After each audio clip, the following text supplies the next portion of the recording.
A paz do Senhor. Vamos dar início ao nosso estudo bíblico do dia de hoje. Hoje aqui é o dia 123. Vamos ler Juízes 17. Havia um homem chamado Mica, que vivia na região montanhosa de Efraim. Certo dia, disse a sua mãe: Eu a ouvi amaldiçoar a pessoa que roubou suas 1.100 peças de prata. Na verdade, fui eu quem roubou essa prata. Ela está comigo. O Senhor o abençoe, meu filho, respondeu a mãe. Ele devolveu a prata e ela disse: Dedico solenemente estas peças de prata ao Senhor. Em favor de meu filho, mandarei fazer uma imagem esculpida e um ídolo de metal. Assim, quando ele devolveu a prata à mãe, ela separou 200 peças e as entregou a um ourives. Delas, ele fez uma imagem esculpida e um ídolo de metal, que foram colocados na casa de Mica. Esse homem, Mica, construiu um santuário para o ídolo e também fez um colete sacerdotal e alguns ídolos do lar. Então nomeou um de seus filhos como seu sacerdote pessoal.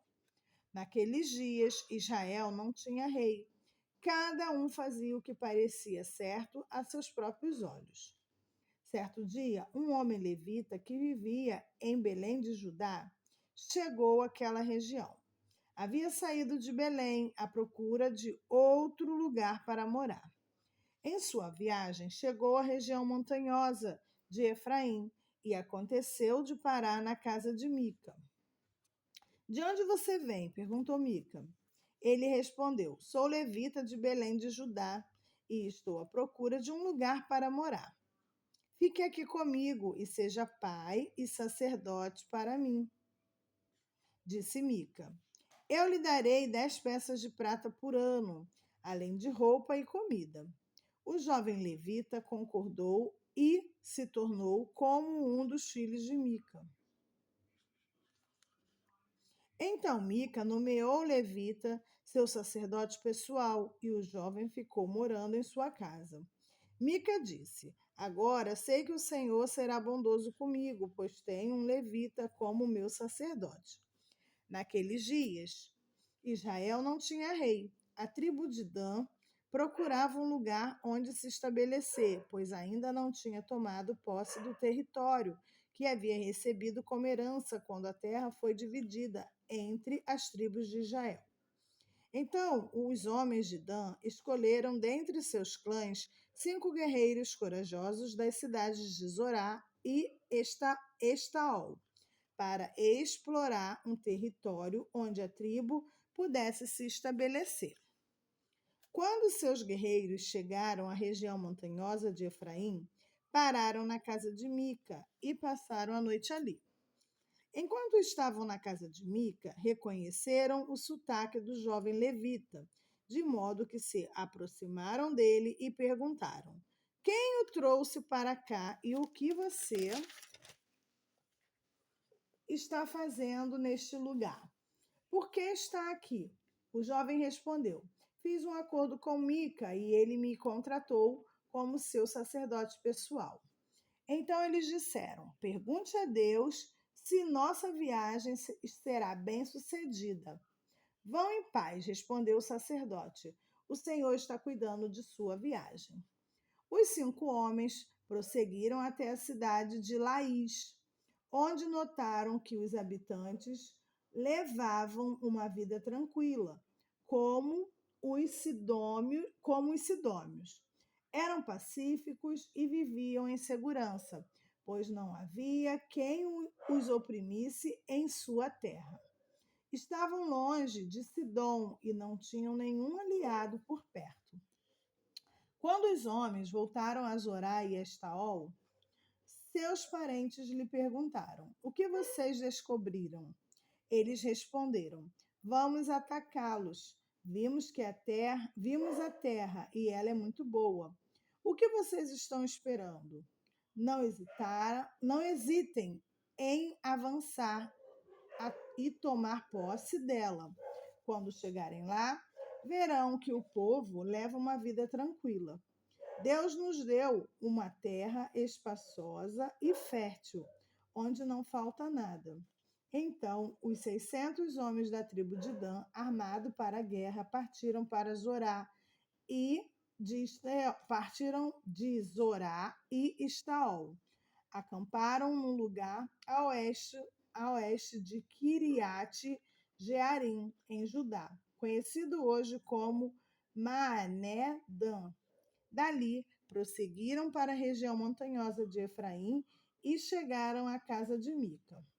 Os 5 homens que haviam explorado a terra nos arredores de Laís explicaram aos outros: numa destas casas há um colete sacerdotal e também alguns ídolos do lar, uma imagem esculpida e um ídolo de metal.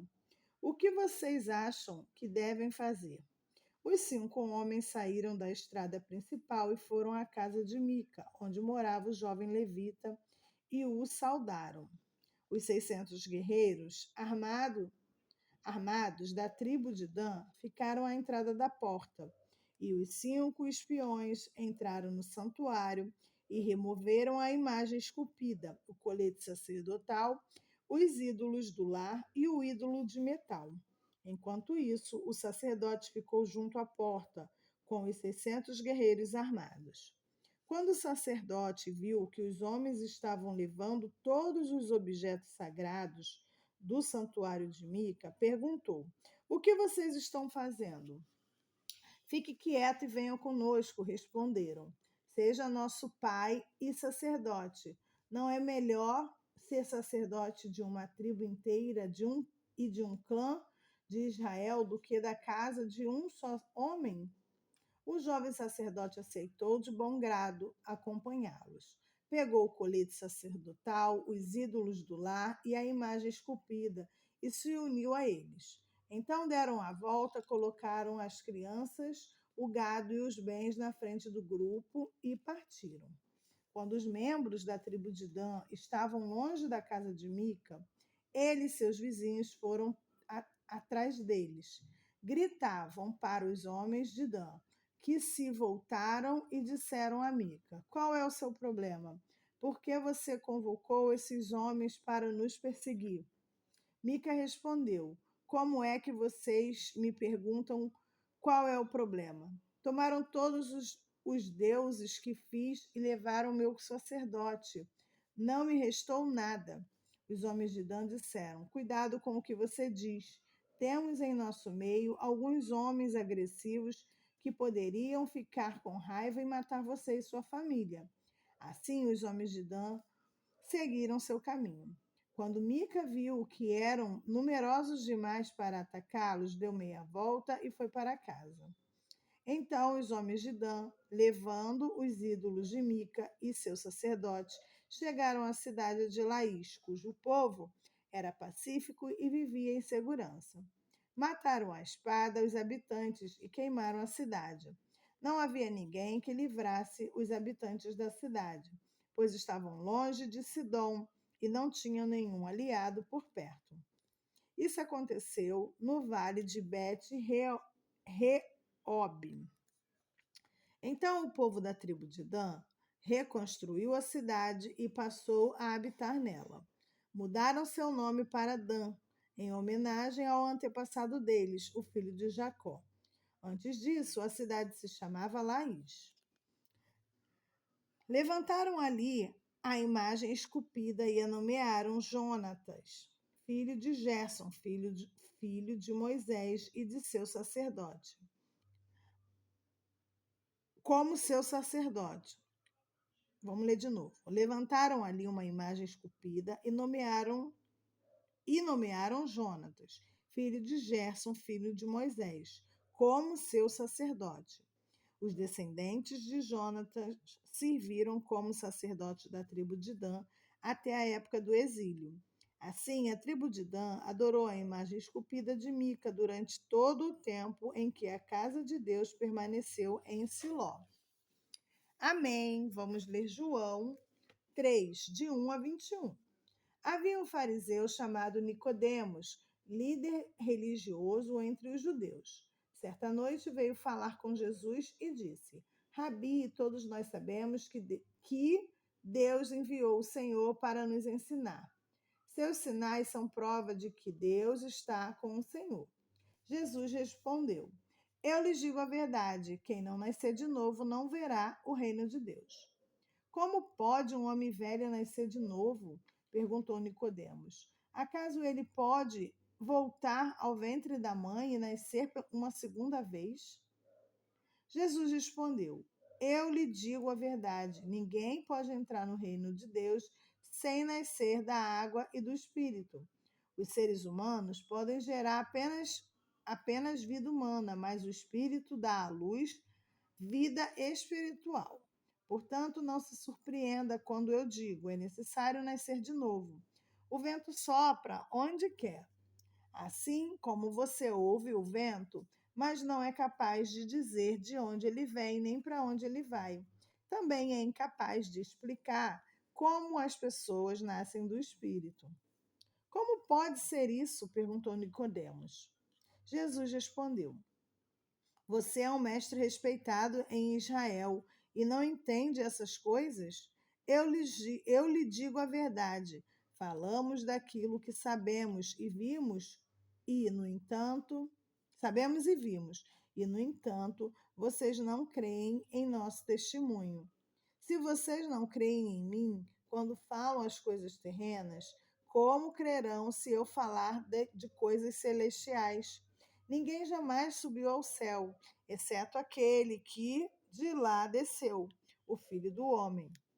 E como Moisés, no deserto, levantou a serpente de bronze numa estaca, também é necessário que o Filho do Homem seja levantado, para que todo o que nele crê tenha a vida eterna. Porque Deus amou tanto o mundo que deu seu Filho único para que todo o que nele crê não pereça, mas tenha a vida eterna. Deus enviou seu Filho ao mundo não para condenar o mundo, mas para salvá-lo por meio dele. Não há condenação alguma para quem crê nele, mas quem não crê nele já está condenado por não crer no Filho único de Deus. E a condenação se baseia nisso. A luz de Deus veio ao mundo, mas as pessoas amaram mais a escuridão que a luz, porque seus atos eram maus.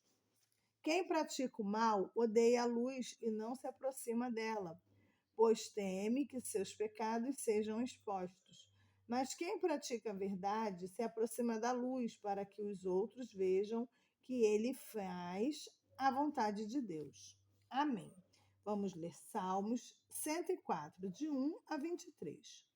Todo o meu ser louve o Senhor. Ó Senhor meu Deus, como é grandioso! Estás vestido de glória e majestade, envolvido num manto de luz. Estendes a cortina estrelada dos céus, pões as vigas de tua casa nas nuvens de chuva. Fazes das nuvens o teu carro de combate, cavalga nas asas do vento. Os ventos são teus mensageiros e as chamas de fogo teus servos. Firmaste o mundo sobre seus alicerces, para que jamais seja abalado. Vestiste a terra com torrentes de água, com água que cobriu até os montes. Por tua ordem as águas fugiram, e o som de teu trovão saíram correndo. Montes se ergueram e vales afundaram, ao nível que tu decretaste. Estabeleceste um limite para as águas, para que nunca mais cobrisse a terra. Fazes as fontes derramarem água nos vales, e os riachos correm entre os montes. Todos os animais bebem dessa água, e os jumentos selvagens matam a sede. As aves fazem ninho junto aos riachos e cantam entre os ramos das árvores. De tua habitação celeste envias chuvas sobre os montes e enches a terra com o fruto do teu trabalho. Fazes o pasto crescer para os animais e as plantas para as pessoas cultivarem. Permites que da terra colham seu alimento. Vinho para alegrar o coração, azeite para fazer brilhar a pele, pão para dar forças. As árvores do Senhor são bem cuidadas, os cedros do Líbano que ele plantou. Nela as aves fazem seus ninhos, nos ciprestes as cegonhas têm seu lar. No alto dos montes vivem as cabras selvagens, nas rochas se escondem os coelhos selvagens. Fizeste a lua para marcar as estações, e o sol sabe a hora de se pôr. Envias a escuridão e se faz noite, quando vagueiam os animais do bosque. Os leões jovens rugem por sua presa, saem à procura do alimento que Deus lhes provê. Ao amanhecer, eles se recolhem, voltam à toca para descansar. Então as pessoas saem para o serviço, onde trabalham até o entardecer. Amém. Vamos ler Provérbios 14, versículo 20 e 21. Os pobres são desprezados pelos vizinhos, enquanto os ricos têm muitos amigos. É pecado desprezar o próximo. Feliz o que ajuda os pobres. Amém. Chegamos ao final de mais um dia de estudo bíblico. Oremos. Senhor, meu Deus e meu Pai, mais uma vez, Senhor, nos colocamos em Sua presença para te agradecer, Deus, por tudo que o Senhor é em nossas vidas. Muito obrigada, Senhor, por toda a proteção que o Senhor nos concede. Muito obrigada, Senhor, pelo amor que o Senhor derrama sobre nós. Não somos merecedores, mas o Senhor, em sua infinita bondade, sua infinita misericórdia, nos concede tal amor. Muito obrigada, Senhor. Que o Senhor continue conosco, nos capacitando, nos guardando, nos dando discernimento e entendimento. Que nunca possamos desistir dessa caminhada, não possamos olhar para trás nem para os lados e seguir sempre adiante. Em nome de Jesus. Amém.